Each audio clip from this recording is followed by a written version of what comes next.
Okay, in this video, we will be discussing the next subtopic, which is the oxidation number and the method to calculate the oxidation number.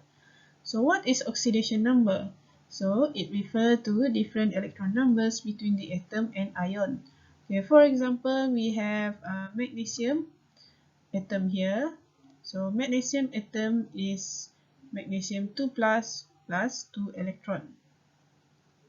Okay, so magnesium is oxidized from its neutral atomic state to 2 plus ionic state by losing 2 electrons.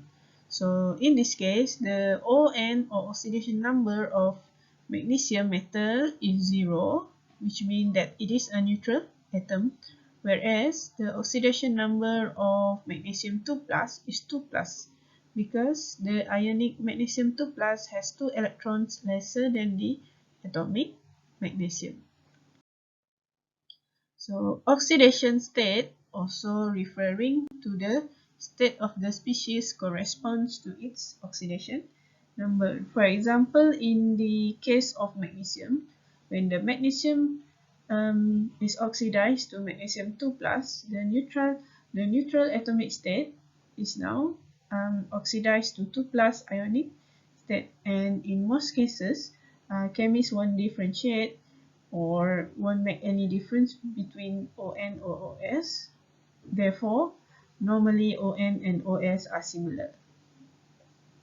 And if an atom undergo oxidation, it is when the ON increases, and it will undergo reduction when its ON decreases. For example, if you have ferrometal in a reaction, okay, this is solid ferrometal become ferrum 2 plus ion, okay, plus 2 electron. So in this case, ferrum solid here is 0, and then this is 2 plus. So there is an increase in the oxidation state. So this reaction is oxidation. Okay, for example, if you have a copper 2 plus, okay, become copper ion, copper solid or copper metal plus 2 electron, no, minus 2 electron. So in this case, it is the oxidation number from 2 plus to 0, so it is decrease. So when it decrease, it is reduction reaction. Okay, so in order for us to assign oxidation number to as many atoms as we can, we need to follow this following guideline. So the first guideline is ON for each atom in pure element is 0. The second rule is ON of monoatomic ion is equals to its charge. Okay, monoatomic ion, for example, you have Mg2 plus. So the oxidation number of this Mg2 plus is equal to its charge, which is 2 plus. Okay, so number 3, when fluorine atoms are combined with other elements, their oxidation number is minus 1. Okay, let's say if I have HF, hydrogen fluoride. So in this case, fluoride is always minus 1. Why? Because it is the most electronegative element in the periodic table. So in this case, HF equals to 0. So HF is minus 1, 0. So oxidation state of hydrogen is plus 1. Okay. Rules number 4. When oxygen atoms are combined with other elements, their ON is always minus 2, except in peroxide, where its ON is minus 1. Okay, and then rules number 5. Oxygen number for each hydrogen atom in a molecular compound or a polyatomic ion is plus 1. So let's say I have NH3, for example. So H here is always plus 1. So in this case, nitrogen is minus 3. Okay, so if the sixth rule, if a compound's formula contains one element for which you cannot assign an oxidation number using the guidelines above, you need to calculate the ON according to this following rule. So this is the sub rule for number 6A. Yeah? So the sum of ON for the atom in uncharged formula is 0. Okay, let's say sodium chloride. There is no charge, so the sum of the ON is 0. Okay, so let's say okay, this is uncharged formula, yeah, meaning it is a neutral compound. Then rule 6b, if the sum of ON for the atoms in a polyatomic ion is equal to the overall charge of the ion. Okay, let's say if we have a charged molecule or charged polyatomic ion, let's say NH4 plus. Okay, so the sum of the ON is equals to plus 1. So in this case, let's say we want to find the oxidation state of the nitrogen. Okay, and plus we know that hydrogen is always plus 1, so it is 4 times 1 equals to plus, yeah, plus 1. Okay, so in this case n plus 4 equals to plus 1, therefore n equals to 1 minus 4 equals to minus 3. So oxidation state for nitrogen is minus 3. Okay, this is the table where it summarizes all the rules. Okay, let's say we look at the pure element. It is 0. For example, we have zinc, hydrogen gas, and sulfur gas. They are all 0 because they are pure element, meaning only one atom exists in that particular molecule. Yeah. Okay, there are no exceptions. Okay, the second one is the monoatomic ions. Okay, the oxidation state is the charge on the ion. For example, CD in CdCl is plus 2, Cl in CdCl2 is minus 1, and hydrogen in lithium hydride is minus 1. Okay, you will see later there is an exception to this rule. Like I said before, hydrogen is always plus 1, right? But in this case, it becomes minus 1. Okay, we will go to it later. Okay, so now rules number 3 here. So fluorine, if it is in combined form, it is always minus 1. Why? Because it is the most electronegative atom in a periodic table. So fluorine in aluminum fluoride, it is minus 1. And fluorine in chlorotetrafluoride, it is also minus 1. But there is no exception for this, yeah? Okay, now we have rules number 4. If oxygen in the combined form, it will give you minus 2 oxidation number. For example, oxygen in zinc oxide, it is minus 2. Oxygen in water, it is minus 2. But the exception is when oxygen is in peroxide, it becomes minus 1. Okay, so rules number 5. So when hydrogen is in combined form, it is always plus 1. For example, hydrogen in H2O or in water, plus 1. But the exception is hydrogen is minus 1 when it is combined with metal. That's why in this case, you see, hydrogen now is minus 1 because lithium is a metal. Okay? Okay, now let's take a look at this example. So how do we calculate the oxidation number of each of the atoms? Okay, if we look at the oxidation number of sulfur here, because this is a pure element, so it is 0. Okay, so in this case, oxygen is also 0 because it is a pure element.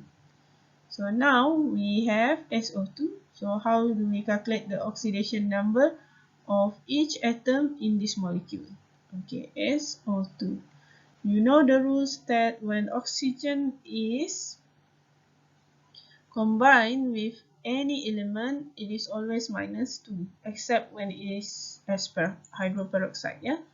Okay, so it is equals to the charge of this molecule. And if you look at this molecule, it is a neutral molecule, so it is 0. So now we want to know the oxidation state of the sulfur here. So S plus, we know oxygen, 2 oxygen times minus 2. So it is 0. Okay, so S minus 4, 0. So S now is plus 4. So in this case, S here is plus 4. The oxygen is minus 2. In this case, if we look at the sulfur, it is 0 to plus 4. And oxygen is from 0 to minus 2. So in this case, if we look at the rule of thumb, oxidation number increase, while this oxidation number decrease. So this is oxidation,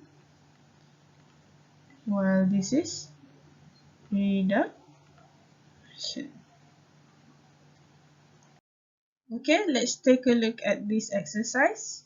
So the following equation represent the reactions that lead to the formation of ammonium phosphate for fertilizers, and determine the oxidation number for each atom in the formula, and then decide whether each reaction is a redox reaction, and if it is, identify what element is oxidized and what is reduced, and what the oxidizing agent is and what the reducing agent is. Okay, so in this exercise, I will show you how to do A, but you need to do B and C on your own, yeah? Okay, so basically these all three reactions are the reaction that represent the formation of ammonium phosphate for fertilizers. Okay, so let's take a look at the A. So we have here calcium phosphate react with silicon dioxide, react with carbon, it will give you phosphorus, and then carbon monoxide and calcium silicate. Okay, so how do we go about this? Is we need to make a table of reactants and also product, and then this reactant is divided into two sub table, which is the element and oxidation state, and then product also the same as product, so we have element and oxidation state. So we list all the element involved as the reactant, so this part is the reactant, yeah.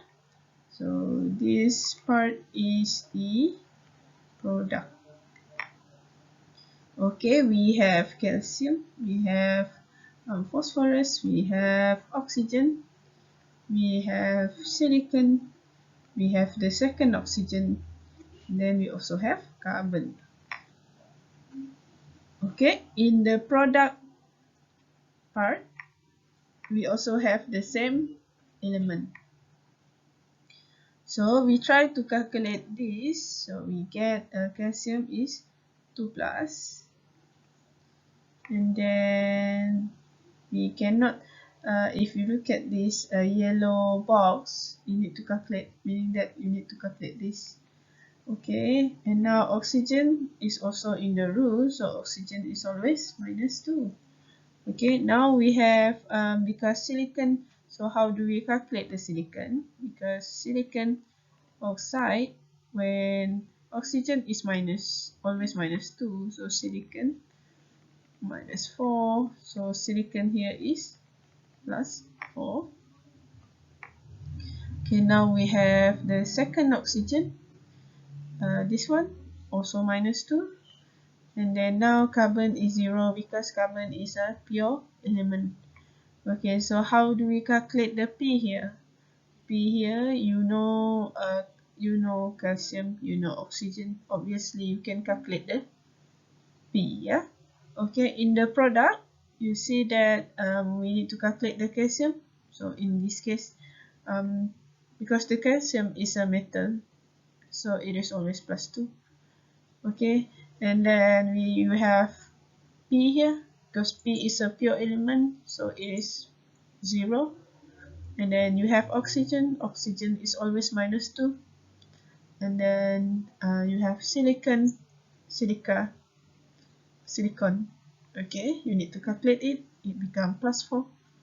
And then the oxygen here is minus 2 and the carbon is plus 2. Okay, if you look at the table, you will see that there are two elements that has changes in their oxidation number. So the first one is phosphorus. It goes from plus 5 to 0, and carbon from 0 to plus 2. So which one is the element that undergo oxidation? Of course, if we look at this, phosphorus from plus 5 to 0, it is the oxidation number decrease. So when it is decreased, it should be reduction. Okay, now we have carbon from 0 to plus 2. So oxidation number increase, so it is oxidation. Okay, now we have for exercise 2, I will do a few of these, so the rest of it you can do it by yourself. Okay, so the first one, F minus. Of course, F always minus 1. Okay, in this case, so what is sulfur? Oxygen, you know, always minus 2. So in this case, sulfur is plus 4. Okay, magnesium oxide. So you know oxygen is always minus 2. So Mg is plus 2. Okay, so the rest, you do it yourself. Okay, so that's the end of our second video for this learning unit. So we will continue on how to balance the reaction in the next video.